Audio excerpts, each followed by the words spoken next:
Hello folks, we finally know what's coming out on the Ganyu banner, and I'm here to give you my impressions on whether this is worth rolling or not. For this banner, we have Ganyu herself as the 5-star, and the 4-star backups are Xiangling, Xingqiu, and Noelle. Should you roll on Ganyu? Well, it depends. If you are lacking a Cryo character, and you really want to use one, then she is a very good option, especially since we have a new domain to farm Cryo artifacts. She can be both played as a carry or a support. Her carry playstyle will revolve around mostly charge shots, so if you don't like aiming, then that might not be for you. As a support, Ganyu is a more offensive Diona. You lose the healing and shields that Diona provides, but Ganyu will dish out more damage and more cryo uptime.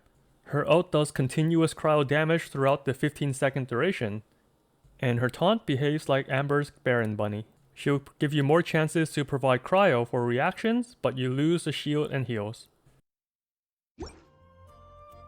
Now let's talk about the 4 stars in the banner. First, let's start with Noelle. Everyone should have at least one copy of her since she is guaranteed in the beginner banner. Noelle is an okay support, and she doesn't really do too much until Constellation 6. At Constellation 6, she becomes a pretty good carry, but once again, that requires Constellation 6. If you are near this constellation and you like a Claymore character with enormous AoE attacks, then this could be good incentive for you to roll on this banner.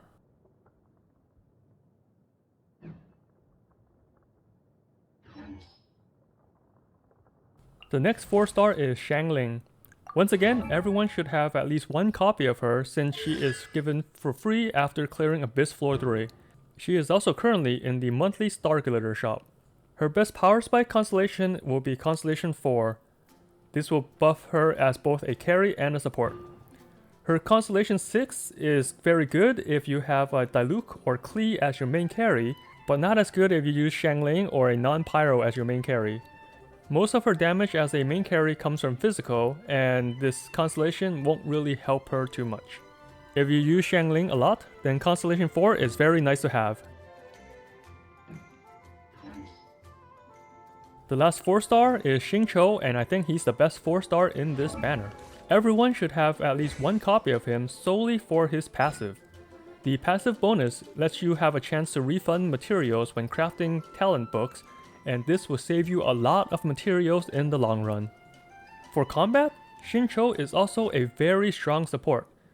His ultimate does a lot of damage by itself, and it also helps your team with elemental reactions for 15 seconds, which provides even more damage in the long run. He also doesn't need too much investment to become a very strong support. He gets a nice power spike on Constellation 2 since it adds more duration on his ultimate and reduces hydro resistance on enemies to let him do even more damage.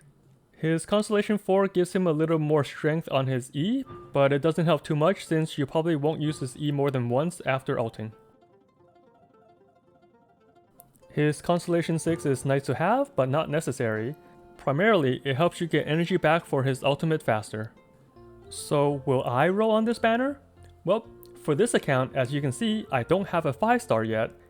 I also don't have Xingqiu, so yes, I would definitely be rolling on this banner for this account. My main carry is also a Razor.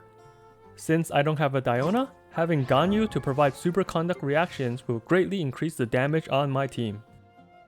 However, for my main account, I will be saving my Primogems for the next banner. I already have a copy of Xingqiu, and I do not plan to use Noelle as a carry, so I'm not going for her Constellation 6.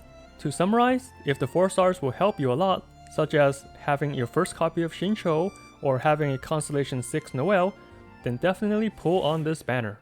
Ganyu is a very beautiful waifu, and I hope she comes home for this account. I'm currently sitting on soft pity, but I have a 50-50 chance on getting her. Mihoyo, please be nice to me.